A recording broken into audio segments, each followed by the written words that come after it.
And the next sacred cow is get a job, or go to school and get a job. Now, the problem with getting a job is, who do you think pays the most taxes? The owner of the business or the worker? To that, I'll turn to my accountant here, Tom.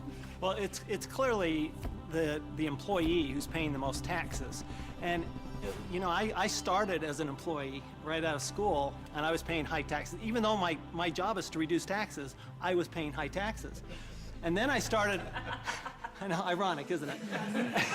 and then about 15 years ago, I started my own business. I started my own CPA firm, and I was now self-employed, and I was even paying more taxes.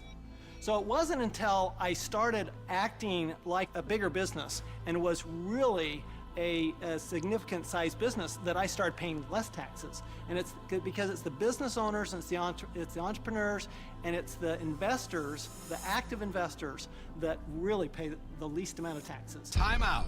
During this program, you'll hear a lot about ESB&I, also known as the cash flow quadrant. E stands for employee. Employees have a job. S stands for self-employed small business or specialist, like a doctor or lawyer. These people own a job.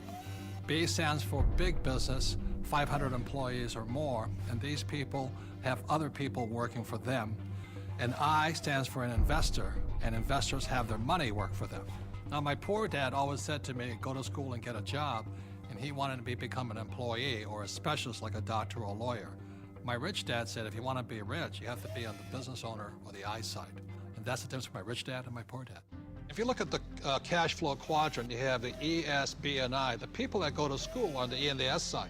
The S stands for specialists, like a doctor or a lawyer, and E's are employees. But doctors and lawyers pay the highest taxes, right? Oh, by far. It's those people that are self-employed, because not only are they paying the highest income taxes, they also get the privilege of paying Social Security taxes and Medicare taxes on everything they earn. So they're paying extra taxes just to be in that S quadrant. Right, so when you go to school, again, there's academic and professional. You go to school, and my mother wanted me to be a doctor. If I had followed in that footsteps, I'd be paying the highest tax possible. And they make a lot of money, but they pay the highest percentage in taxes. So that's why this relates back to go to school. That's right, and they actually have the fewest options of reducing their taxes. The tax laws are really geared towards those people who are creating jobs. You know, and those are the entrepreneurs, those people who are creating housing and, you know, building real estate, because that's, the government understands, that's what we need. You know, we want the private sector to do that, and so we're rewarded for doing what the government wants us to do. And that's really all the tax law is. It's a system of rewards for people doing what the government wants you to do.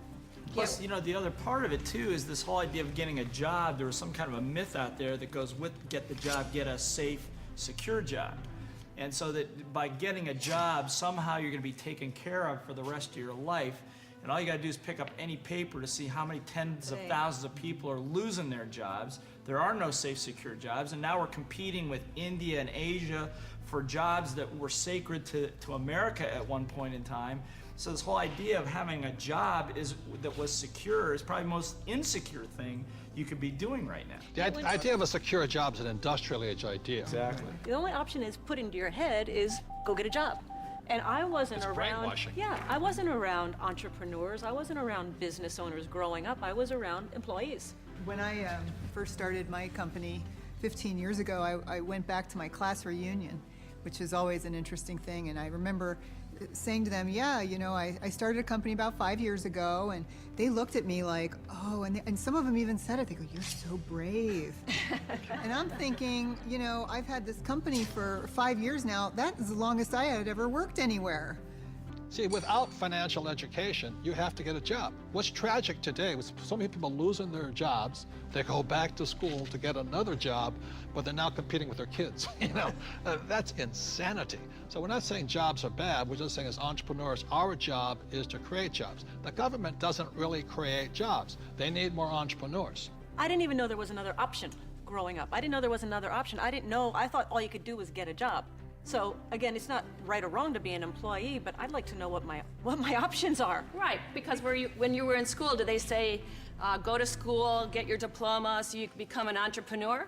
No. I mean, you'll never hear that in the school system. No, they said work your way up the ladder, get the bigger Get a better paycheck, get a job, better go to college job, to get a higher better pay. job. But you're right, job is the only option that you'll hear in school as a rule. And job stands for just over broke, you know? To me, the real issue with the job is it's the highest risk profession you can have because you only have one client. Now, when I started my business 15 years ago, it was after being fired from a job. And what I recognized was that, I had no control over my life because I had one client. That was my employer. Whereas now I have hundreds and thousands of clients. One client fires me, it's not the end of the world. Now my risk has gone down considerably, almost to nothing. Where when you have a job, I mean, it's just a high risk play. Plus, the other thing is you're in complete control. That's the piece that I like. I like being able to, if I lose a client or I lose... You're an entrepreneur because nobody would hire you. I'm unemployable, there's no question. Tell the truth. But it's nice, like if you're going to lose some business or you do lose some business, you can go out and generate business and fill that gap. Financial security is more important than job security. Time out. E's and S's get punished for making mistakes, or they lose their job. B's and I's get richer from their mistakes because they learn from their mistakes.